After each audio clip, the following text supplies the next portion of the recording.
오늘 저는 사도행전 3장과 4장을 중심으로 말씀을 나누려고 합니다. 3장의 내용은요, 베드로와 요한이 제9시에 성전을 올라가다가 태어나면서부터 한 번도 일어나 보지 못한 그 사람을 예수 그리스도의 이름으로 일으킨 그 장면이 나옵니다. 그리고 나서 베드로와 요한이 설교를 했을 때, 예수 그리스도의 복음을 전했을 때 5,000명, 20세 이상 남자만 5,000명이 예수님을 믿겠다고 결단하는 놀라운 부흥이 일어납니다. 사도행전 2장에서는 3,000명이 믿겠다고 했고, 사도행전 3장에 가서는 5,000명이 믿겠다는 이런 기적이 일어나는데, 여자들하고 아이까지 합친다면 아무리 못해도 10,000명 이상이 회심을 하게 되는 기적이 일어났죠.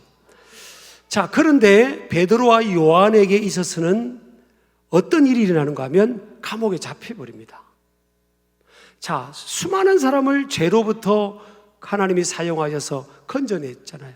그리고 한 번도 걸어보지 못한 안전배기를 일으켰으면 그 지역사회가, 그것도 당국이 표창장을 줘야 되잖아요. 아니, 어떻게 한 번도 잃어보지 못한 사람을 치유했냐고. 그리고 예수 그리스도의 복음이 전거되니까 희망과 기쁨이 주어지고 또 놀라운 은혜가 임하면서 사람들이 새로운 삶을 살게 되니까 사실 표창장을 줘야 되는데 베드로와 요한은요, 감옥에 갇힙니다.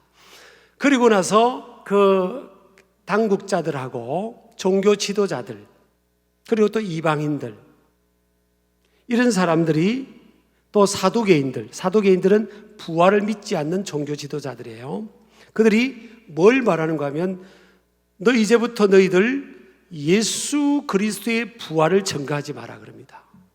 예수 그리스도의 부활을 전가하면 너희들은 또 잡혀 들어오고 죽을지도 모른다, 이렇게 경고성의 위협을 받습니다. 그리고 이틀 정도 감옥에 구류됐다가 풀려나는데, 그때 이 베드로와 요한이 무슨 고백을 하는가 하면, 네, 알았습니다, 앞으로 조심할게요, 그렇게 말씀하지 않고요, 뭐라고 하는가 하면, 사람의 말을 듣는 게 나은지 하나님의 말씀을 듣는 게 나은지 판단하라. 우리는 변함없이 예수 그리스도가 구세주이고, 예수님께서 죄의 건세, 죽음의 건세, 사망의 건세, 음부의 건세를 깨뜨리고 부활하신 모든 인류의 구세주가 된다는 것을 증거할 수밖에 없다, 그렇게 담대하게 고백을 합니다. 그리고 나서 이들이 이제 돌아오게 되는데, 예루살렘 교회 공동체로 돌아와서 이 사실을 알리게 됩니다. 복음 전하는 상황이 용이하지 않는, 위협받는, 압박받는 이 사실을 알려요.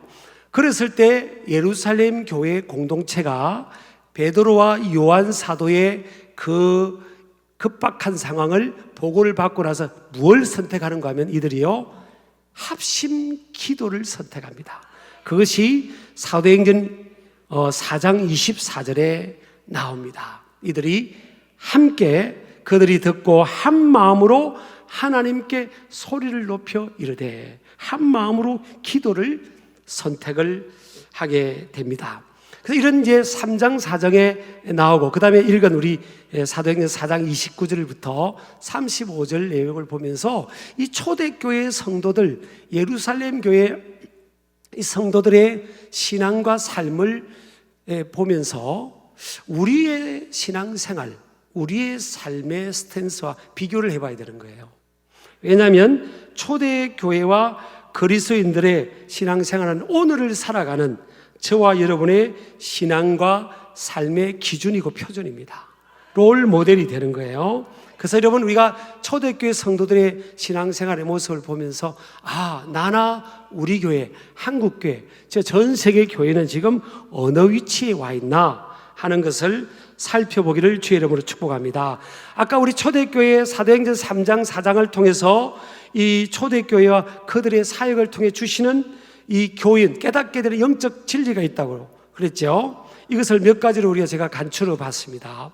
첫 번째는 초대교회는 지금 위기의 순간에 합심 기도를 최우선적으로 선택했습니다.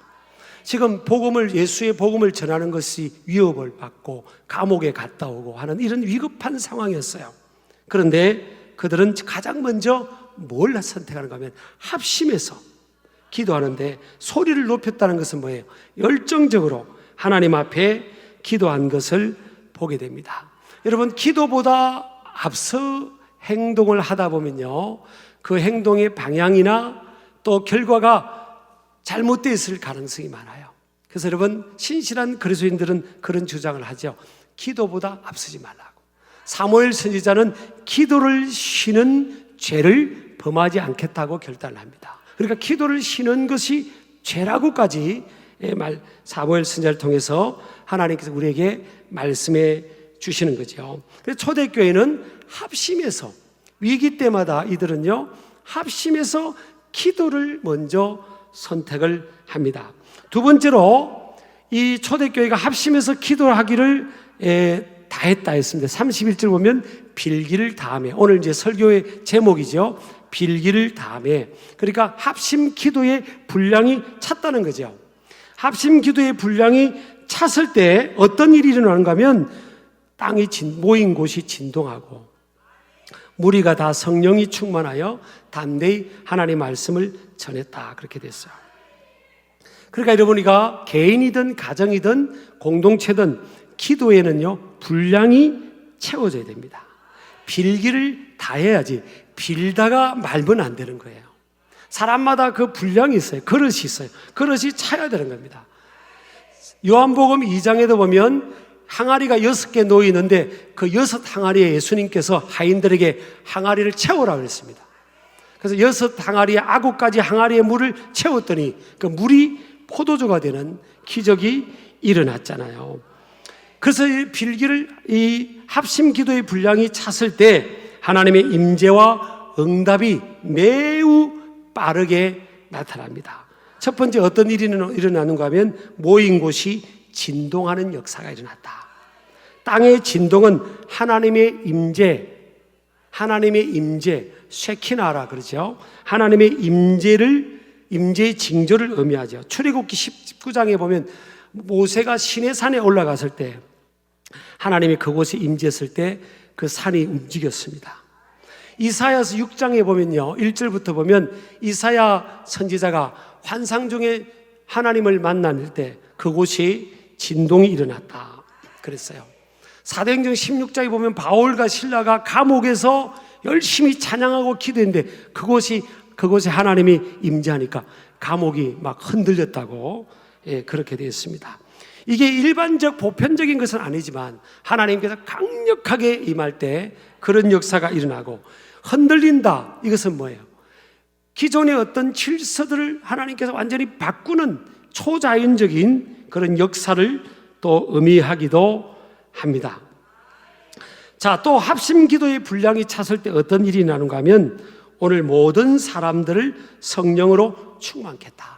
함께 모여서 합심해서 기도하는 그 분량이 차게 되면 함께 모여서 기도했던 모든 사람들이 하나님의 영으로 충만하게 되는 역사가 일어난 줄을 믿으시기 바랍니다. 사도행전 2장에도 그렇죠. 1장에 보면 열흘 동안 이들이 모여서 기도했더니 사도행전 2장에 급하고 강한 바람같이 불의 혀같이 하나님의 영이 임해서 그 120명의 마가의 다락방에 모이는 모든 사람들에게 하나님의 영이 충만하게 임했다, 그렇게 되어 있죠. 그래서 여러분, 합심 기도가 이런 강력하게 역사하는 것을 믿으시기 바랍니다. 세 번째 합심 기도는요, 복음 전도 사역을 파워풀하게 하는 하나님의 능력이 임하게 됩니다. 교회가 합심해서 기도하면 복음 전도자라든지 말씀의 사역자들이 그 파워가 나타납니다. 하나님의 권능이 나타나는 거예요. 여러분, 전도라고 할 때도 기도 안 하고 가면요, 별 역사가 안 나타납니다.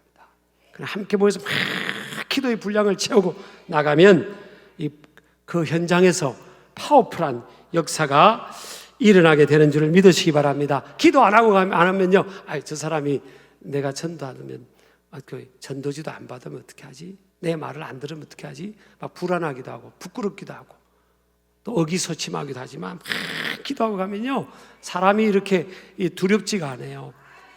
담대하게 전도하고 하나님의 말씀을 전하게 되는 거죠. 자, 큰 세 번째로 보면 사도행전 3장과 4장을 통해서 초대교회가 주는 영적 진리입니다. 초대교회의 합심 기도의 내용이 어땠냐는 거예요. 구체적이었습니다. 기도가 두리뭉실하지 않았어요. 초대교회 성도들의 기도는요, 같이 모여서 기도해도 정확한 목표를 가지고 구체적인 내용을 가지고 기도한 겁니다.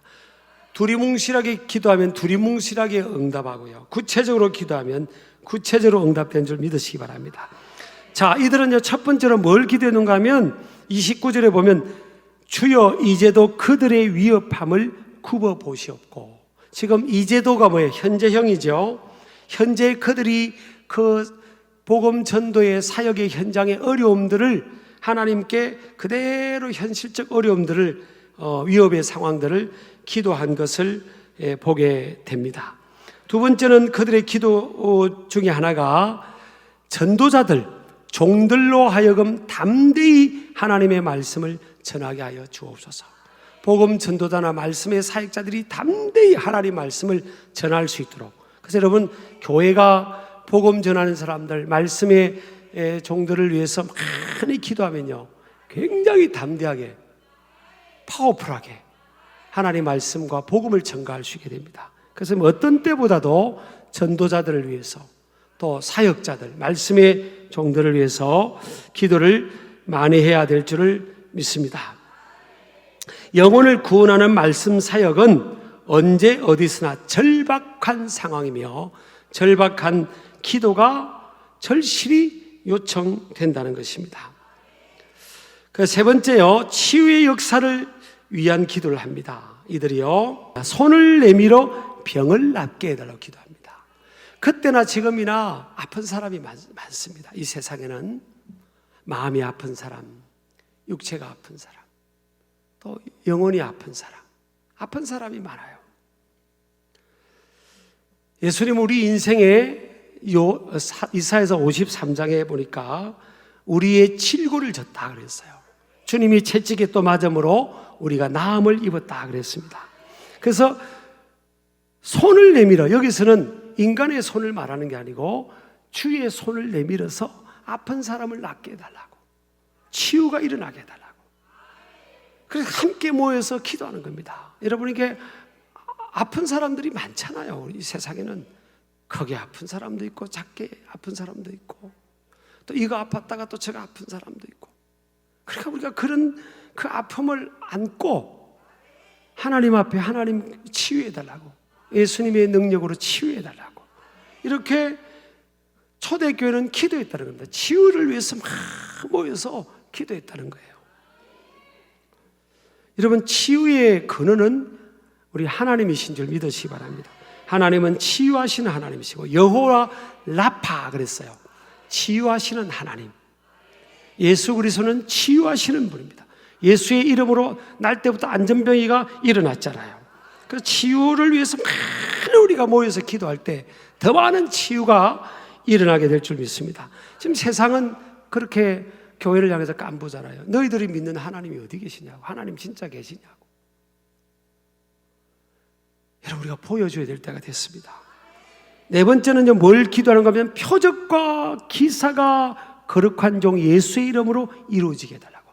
표적과 기사가, 눈에 보이는 표적과 기사가 신앙생활의 기도의 목적은 아닙니다. 그러나 복음을 전하고 세상을 향해서 하나님의 살아계심을 선포하는 그런 이런 표적과 기사를 동반한 이 전도를요, 능력 전도라고 합니다. 파워 이반젤리즘. 그래서 여러분, 우리가 함께 이런 역사가 그 전도의 현장에 일어나게 해달라고 초대교회는 막 기도한 겁니다. 우리 신길교회도 한국교회도 이렇게 기도해야 될 줄 믿습니다. 또 네 번째 영적 진리가 뭔가 하면요, 초대교회를 통해 우리가 배우는 것은 복음 전파의 상황에는 영적 전쟁과 위협이 언제나 도사리고 있다는 겁니다. 2000년 전이나 지금이나 복음이 전거되는 현장에는 항상 영적 전쟁이 있고 또 복음 전하는 것에 대해서 위협이 있었다는 겁니다. 여러분, 베드로하고 요한 사도가 안전병기를 일으켰어요. 또 5,000명을 10,000명 이상이 되겠죠. 그 사람들을 예수 믿게 하고 참된 기쁨과 평안을 찾아줬습니다. 근데 그들은 뭐예요? 결과적으로는 그게 객관적인 팩트입니다. 그들의 전도 사역을 통해서 이루어진 열매예요. 근데 그들의 결과는 어떻게 됐어요? 감옥에 들어갔습니다. 그리고 또 위협을 받습니다. 예수님을 전하지 말라고. 자, 5번째요. 복음 전도자의 복음 전하는 일은 어떤 압박과 박해가 주어진다 할지라도 그 일이 멈추어져서는 안 된다라는 겁니다. 자, 베드로와 요한 사도 보세요. 너희들 다시 예수님을 전하면, 너 예수라는 사람을 전하면 너희들 다시 감옥에 온다. 근데 이들이 말이 뭐예요? 우린 사람의 말을 듣는 것보다 하나님의 말씀을 듣는 것이 낫다. 우리가 보고 들은 것을 우리는 전하지 않을 수 없다. 베드로와 요한 사도는 예수님을 만났고 영적인 은혜를 체험했기 때문에 그들은 진리를 전하지 않을 수가 없는 거예요.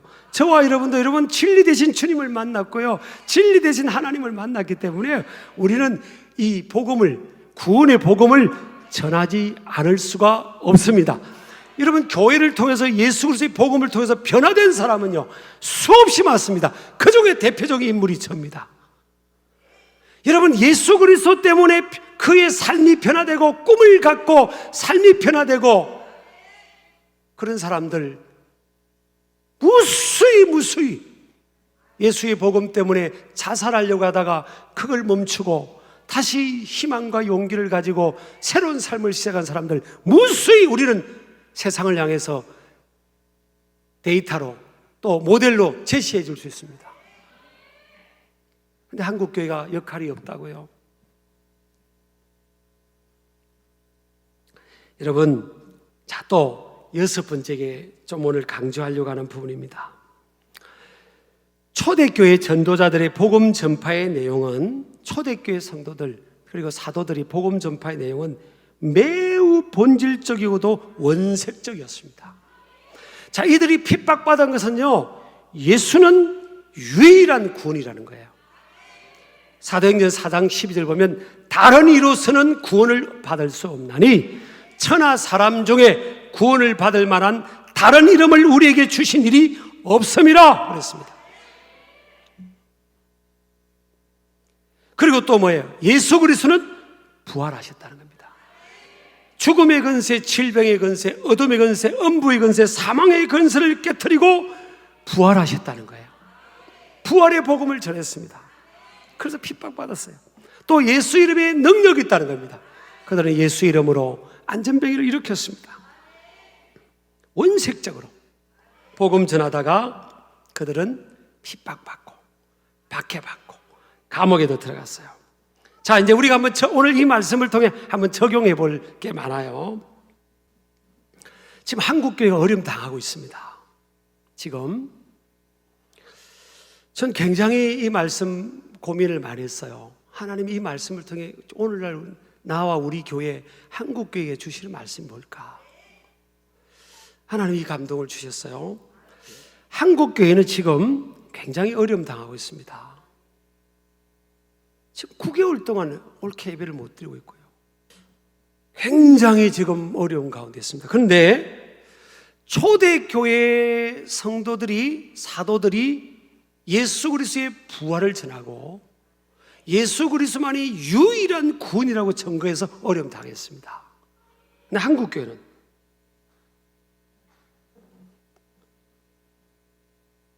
그것 때문에 어려움 당하고 있지 않습니다. 여러분요, 우리 한국교회가 말려버렸습니다. 말려버렸어요. 교회 안에는요, 세상 세속 정치에 있어서는 보수도 있고 진보도 있어요. 예수님의 12제자 중에는 열심 당원들, 독립투사들이 있어요. 독립운동을 하던 젊은이가 예수님의 제자가 됐어요. 시몬이 같은 경우는.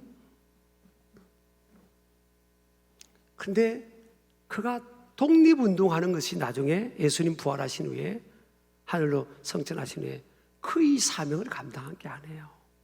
예수님은 마지막 제자들에게 남기신 마지막 위임령이 미션이 뭡니까? 너희는 가서 모든 족속으로 제자를 삼아라. 아버지와 아들과 성령의 이름으로 세례를 주고 내가 너희에게 분부한 모든 것을 가르쳐 지키게 하라. 모든 족속으로 제자를 삼으라는 거예요. 한 사람도 예외 없이 예수님을 모르는 사람들, 그 잃어버린 영혼들, 주님 품을 떠난 모든 영혼을 구원의 대상으로 삼고 예수 그리스도의 제자의 대상으로 삼고 가서 그들에게 하나님의 말씀을 전해서 그들을 제자 삼으라고 얘기한 거지. 내 정치적인 이데올로기를 전해서 그들 바꾸라는 구절이 없어요. 그것이 우선이 아닌 겁니다. 세상의 법과 윤리 안에 정당한 이 권리를 가지고 행사는 해야 되지만 그렇게 하라는 구절이 없어요. 그게 우선인 게 아니에요. 진정한 부흥은 하나님의 사랑으로 사람이 바뀌는 거지. 저와 여러분이 바뀐 게 여러분 정치적 논리로 바뀐 게 아닙니다. 내 삶이 바뀐 것, 내가 거듭난 것, 꿈과 희망이 없던 암울하던 내가 꿈과 희망을 갖게 되고 삶이 바뀌게 된 것은 예수 그리스도를 통해 하나님의 사랑을 경험한 거고, 예수 그리스도의 십자가 앞에 내 자신이 바로 섰을 때, 대면했을 때 내가 죄인임을 고백함으로 그분의 은혜로 내 죄가 용서받은 것을 경험했을 때 저는 바뀌게 됐거든요. 제 삶이 바뀌게 된 겁니다. 우리가 다시금요 십자가 앞으로 다가가고 십자가 복음으로 나하고 생각이 다른 사람들을, 세상 사람들은 이전 투구로 싸운다 할지라도 우리 기독교인들은, 그리스도인들은요 나하고 다른 정치적인 의미인 사람도 품고 하나님의 사랑은 전부 다 품는 겁니다. 전부 다 구원의 대상이에요. 구원의 대상이에요.